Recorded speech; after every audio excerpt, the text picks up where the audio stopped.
Ida. Okay. Assalamualaikum and good evening to everyone. My name is binti SUZURA and I will be the chairperson for today's meeting.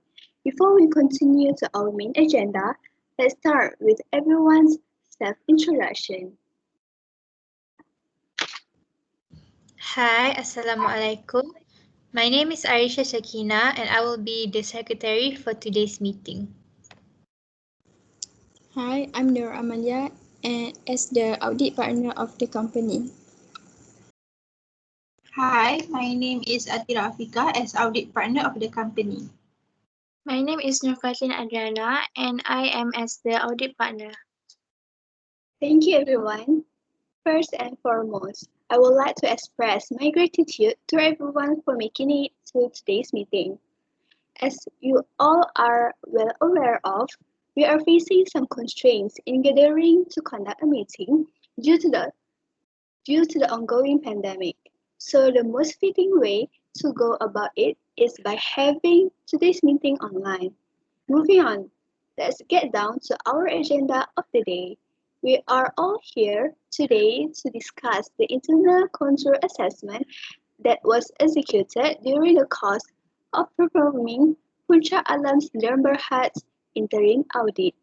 I'm sure everyone is prepared to share their findings in this meeting.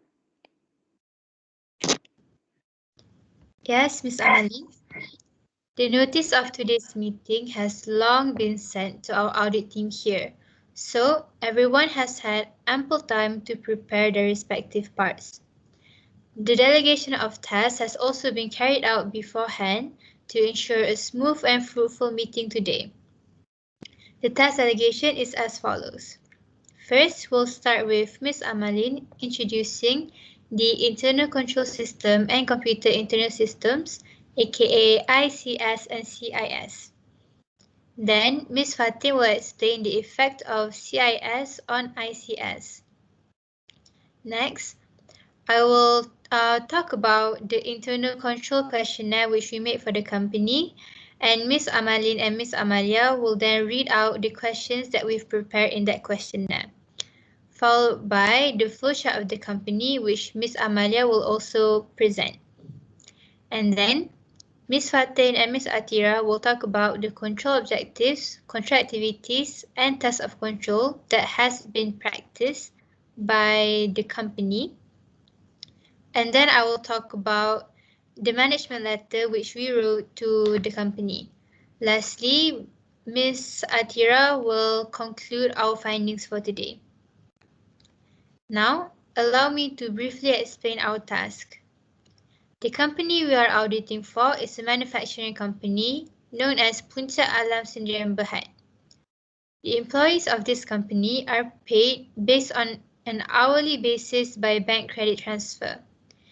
In examining their payroll, we have come across a few deficiencies in their internal control, which are to be discussed in today's meeting. Shall we begin with Ms. AMALIN? Yes, I'll start by explaining what internal control systems and computer information system are. Internal control system is defined as the company's internal control structure. It includes policies and procedures established to ensure that certain corporate goals are achieved. In small companies, the owner-manager usually controls all of his business activities with personal oversight and direct involvement. The internal control system differs according to the nature and the size of the company from one business to another. The objective of internal controls are as follows. Firstly, reliable financial reports. Secondly, effective and efficient operation. And lastly, activities comply with applicable laws and regulations. Next, the elements of internal control system. Firstly, environmental control. Secondly, accounting system. And lastly, control procedure. And the components of internal control system are, firstly, controlling the environment, risk assessment, control activities, information and communication, and lastly, monitoring. On the other hand, computer information systems are technology applications to manage business needs, so you can put your technical expertise into business. Computer IT system students learn mainly how to work with IT systems of companies to solve operating problems.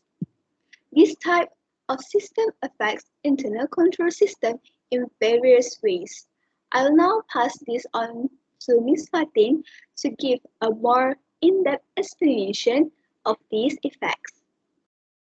Thank you, Ms. AMALIN. Let's move on to the effect of CIS on ICS. The effect of Computer Information System (CIS) on Internal Control System (ICS), which relate to business entities, is appropriate documents and records. The company should introduce the purpose of master file control system in the company. By keeping appropriate documents and records, it will improve the accountability for private records. Next, the second effect of CIS on ACS is independent checks on performance. The company determines their employees' performance by evaluate the quality of monitoring and use the system of check and balance to ensure no one employee have control all parts of business transaction. Independent checks on employees' performance help to ensure the efficiency of operations. Lastly, is allocation of specific duties. In company organization, the allocation of specific duties to each employee are required to identify the employee's responsibility. It is because the company can easily trace any loss of records or documents and also discover how a transaction was recorded by their employees. Thank you, Ms. Fatin. So now let's proceed with the internal control questionnaires. Ms. Arisha? To gain an understanding of the internal controls of Punca Alam, we made an internal control questionnaire for the employees of the company to take part in. The questionnaire has a total of 21 questions, which we categorize into 4 areas: risk assessment, control activities, information and communication, and monitoring. Under risk assessment, we attempted to identify and analyze the possible risks present in Punca Alam's payroll system. Meanwhile, under control activities, we tried to gauge the completeness of Punca Alam's internal controls. And the risk assessment questionnaires are as follows. Firstly, do over or underpayment of employees often happen due to miscalculation of total hours worked? Secondly, is the payroll system only accessible to authorized personnel? Thirdly, are all hiring and termination of employees authorized by appropriate personnel in the Human Resource Department? Next, do errors often occur when updating the wages master files of new employees by the wage clerk? And lastly, is a computerized payroll system with appropriate application controls used to collect the data needed? Under control activity areas, the questionnaire are as follows. Firstly, is the documentation of new employees details in personnel authorization forms done by the Human Resource Department. Secondly, does each employee own a security identification card to be used for recording entries into the office? Thirdly, are appropriate revisions of employees' personnel authorization forms done by the Human Resources Department before it is forwarded to the Payroll Department? Next, is the Human Resources Department involved in managing the payroll system? And lastly, are there appropriate controls used to ensure there are no unrecorded payroll liabilities? Under Next. information, sorry, Sorry, I should explain first, okay? Under information and communication, we inquired about the relevance of the information used in the company and whether their communication internally and externally is sufficient. Lastly, we tried to determine the frequency and comprehensiveness of supervision and evaluations within the company through the monitoring components of the questionnaire. Now Ms. Amalia can read the questions. Under the information and communication, first, is the verbal communication within respective departments adequate? The second is there effective communication between the different departments in the company? Third, is the information used forward relevant and up-to-date data? Next, is data regarding the employees' working hours keep updated using electronic means? And lastly, do the authorized personnel managers understand the operational progress of their departments? Under the monitoring, first, are swipe card time clocks monitored when employees punch in their time? Second, is each department supervised by authorized personnel managers productively? Third, are evaluation within departments done frequently? Next are deficiencies and shortcomings within departments communicated and evaluated comprehensively? Then, is the monthly wages summary inspected methodically before it is passed on the cashier? And lastly, are evaluations within departments done frequently? Okay, thank you. To better illustrate how the company's payroll works, Ms. Amalia will break down the flowchart of the company. I would like to explain about Puncak Alam company flowchart. At the first phase, we are hiring the new employees to the company. Once the new employees are accepted, the personnel manager will forward the employees' written details to the wages department. For the second phase of the company flowchart, the wages master files, including the rate pay, employment standard hours, and employees' band details, will update by a wage clerk. Puncak Alam Company operates the swipe card time recording system to record the employees' attendance. The employees here should swipe their card through the unmonitored entry or exit terminals that are connected with time recording unit and produce the weekly and monthly attendance. Then, the production manager will update the electronic data file based on the time recording unit. At the third phase, the wage manager will file the monthly summaries and pass it to the wage clerk. Then the wage clerk then use the monthly summaries containing the hours input and monthly wages to update and close the wages program. And at the last phase of the company's flowchart, which is at the phase 4, the wage manager scrutinizes the monthly wages summary and files the monthly credit transfer summary. Once all the summaries have been filed, the wage manager passes the approved credit transfer payment summary to the company's cashier, who then immediately instructs the company's bank to make the relevant payments to the employees of the Puncak Alam company.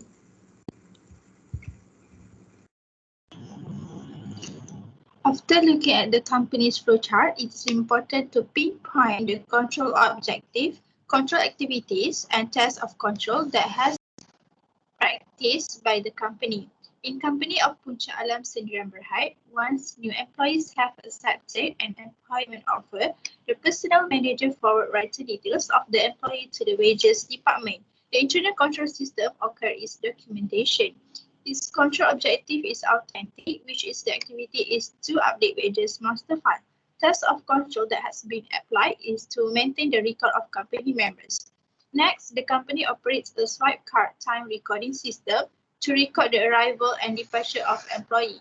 The internal control system is data and the control objective is authorization. Test of control is to avoid the employee making any fraudulence during working hour. Other than that, production manager of Puncak Alam Sdn Bhd check the hours worked for each employee per the time recording unit. The internal control system is scanning and the control objective is classification. The task of control is to record employees' attendance with any appropriate amendment and absence. Last but not least, wage salary of Puncak Alam Student Berhad also files the summarized and passes a copy of the monthly hours summary to wage club. The internal control system is filing and the objective is completeness. Task of control is easier to access employees' hours work.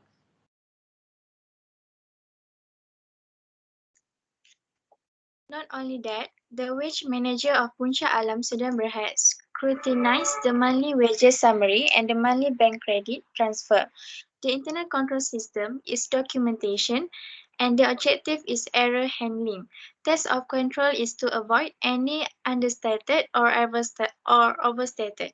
However, the wage manager of Puncak Alam Student Berhad also updates and closes the wages program to ensure that all recorded transactions fairly represented the economic event that actually occurred. The internal control system is also documentation and the objective is validity. Next is the wage manager of Puncak Alam Student Berhad pass a signed approved copy of bank credit transfer payment summary to company's cashier. The internal control system is bank credit transfer payment. The control objective is accuracy and the task of control is to ensure the amount exact is stated. Lastly, the cashier instructs the company's bank to make payments. The ICS is company's bank account and the control objective is accuracy and the task of control is to ensure the relevant payment made.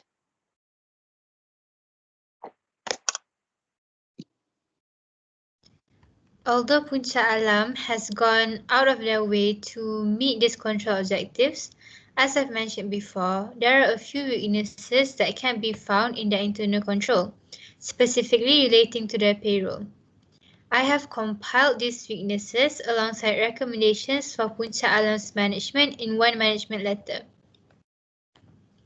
One of the weaknesses that came to our attention is the unmonitored entry and exit terminals where employees register their attendance.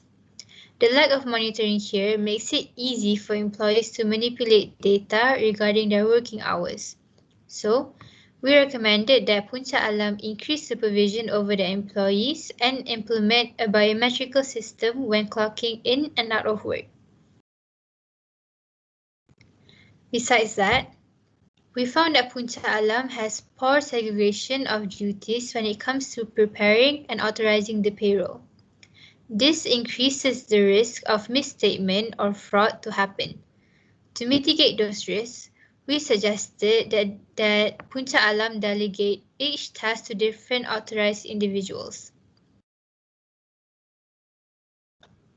Lastly, it was apparent that there is a lack of controls during payouts, which could lead to under or overpayment of employees.